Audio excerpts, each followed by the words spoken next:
Part 2. A Passer in the Storm. For days after that hideous experience in the forest-swathed mansion, I lay nervously exhausted in my hotel room at Lefferts Corners.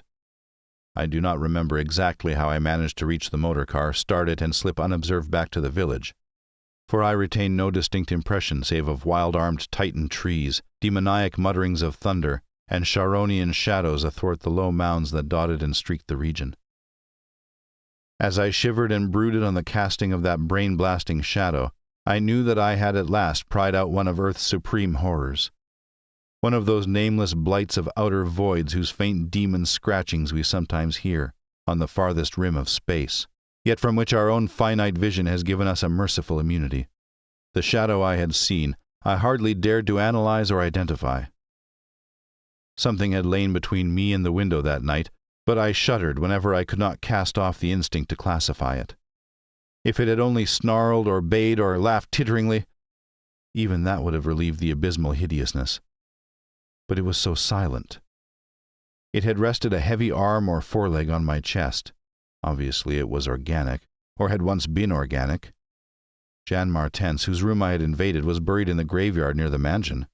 I must find Bennett and Toby if they lived. Why had it picked them and left me for last? Drowsiness is so stifling, and dreams are so horrible. In a short time I realized that I must tell my story to someone or break down completely. I had already decided not to abandon the quest for the lurking fear, for in my rash ignorance it seemed to me that uncertainty was worse than enlightenment, however terrible the latter might prove to be.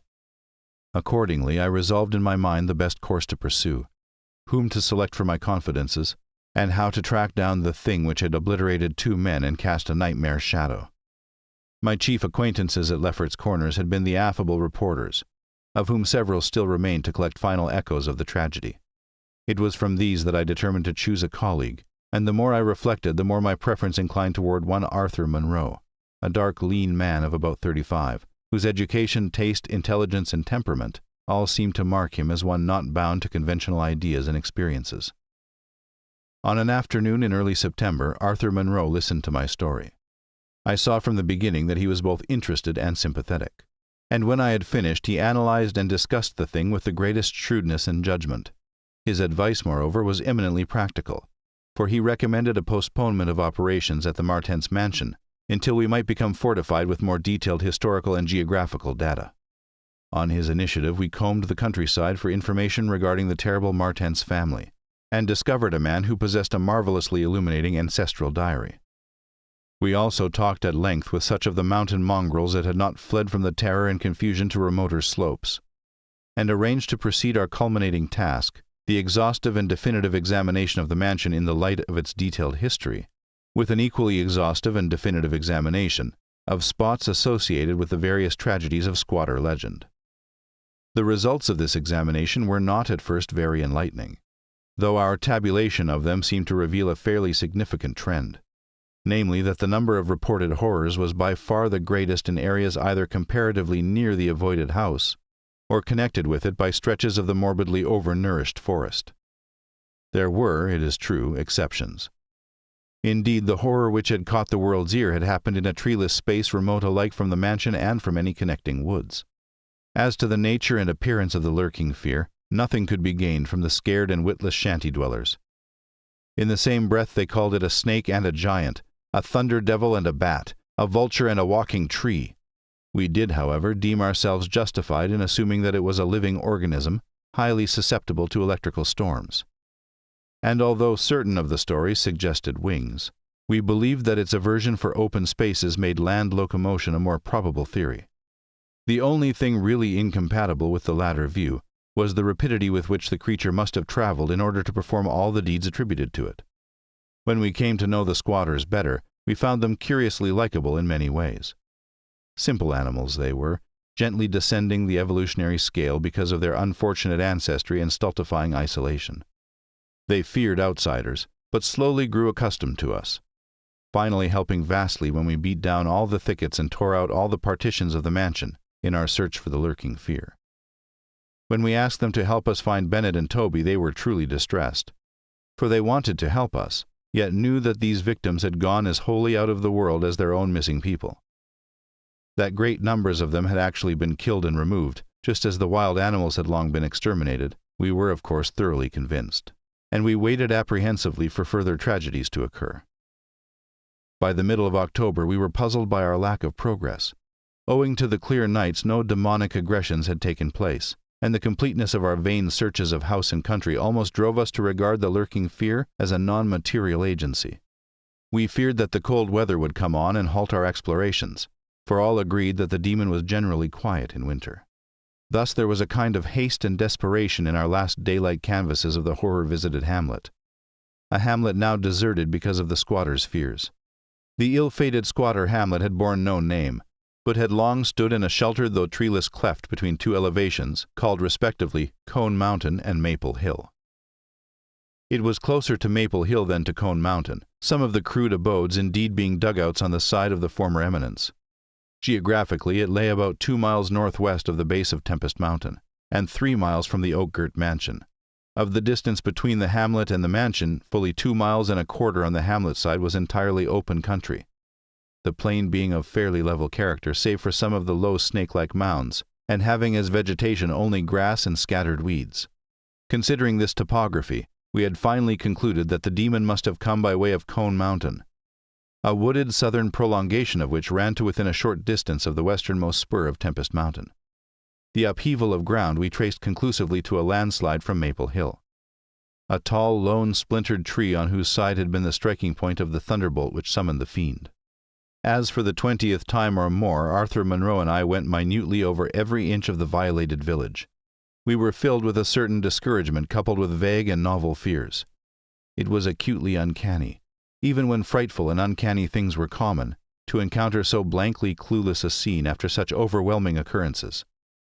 And we moved about beneath the leaden, darkening sky with that tragic, directionless zeal which results from a combined sense of futility and necessity of action. Our care was gravely minute. Every cottage was again entered, every hillside dugout again searched for bodies, every thorny foot of adjacent slope again scanned for dens and caves, but all without result. And yet, as I have said, vague new fears hovered menacingly over us, as if giant bat-winged griffins squatted invisibly on the mountain-tops and leered with Abaddon eyes that had looked on transcosmic gulfs. As the afternoon advanced, it became increasingly difficult to see, and we heard the rumble of a thunderstorm gathering over Tempest Mountain. This sound in such a locality naturally stirred us, though less than it would have done at night. As it was, we hoped desperately that the storm would last until well after dark, and with that hope turned from our aimless hillside searching toward the nearest inhabited hamlet to gather a body of squatters as helpers in the investigation. Timid as they were, a few of the younger men were sufficiently inspired by our protective leadership to promise such help. We had hardly more than turned, however, when there descended such a blinding sheet of torrential rain that shelter became imperative. The extreme, almost nocturnal darkness of the sky caused us to stumble sadly, but guided by the frequent flashes of lightning and by our minute knowledge of the hamlet, we soon reached the least porous cabin of the lot, a heterogeneous combination of logs and boards, whose still existing door and single tiny window both faced Maple Hill. Barring the door after us against the fury of the wind and rain, we put in place the crude window shutter which our frequent searches had taught us where to find. It was dismal sitting there on rickety boxes in the pitchy darkness, but we smoked pipes and occasionally flashed our pocket lamps about. Now and then we could see the lightning through the cracks in the wall. The afternoon was so incredibly dark that each flash was extremely vivid. The stormy vigil reminded me shudderingly of my ghastly night on Tempest Mountain. My mind turned to that odd question which had kept recurring ever since the nightmare thing had happened, and again I wondered why the demon, approaching the three watchers either from the window or the interior, had begun with the men on each side and left the middleman till the last, when the Titan fireball had scared it away. Why had it not taken its victims in natural order, with myself second, from whichever direction it had approached? With what manner of far-reaching tentacles did it prey? Or did it know that I was the leader, and save me for a fate worse than that of my companions? In the midst of these reflections, as if dramatically arranged to intensify them, there fell nearby a terrific bolt of lightning, followed by the sound of sliding earth. At the same time, the wolfish wind rose to demoniac crescendos of ululation. We were sure that the lone tree on Maple Hill had been struck again, and Monroe rose from his box and went to the tiny window to ascertain the damage.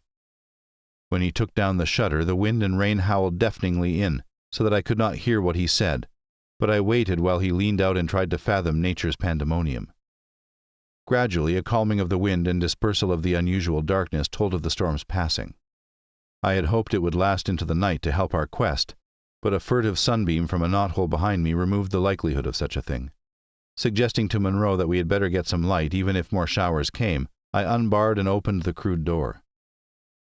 The ground outside was a singular mass of mud and pools, with fresh heaps of earth from the slight landslide, but I saw nothing to justify the interest which kept my companion silently leaning out the window. Crossing to where he leaned, I touched his shoulder, but he did not move. Then, as I playfully shook him and turned him around, I felt the strangling tendrils of a cancerous horror whose roots reached into illimitable pasts and fathomless abysms of the night that broods beyond time. For Arthur Monroe was dead, and on what remained of his chewed and gouged head there was no longer a face.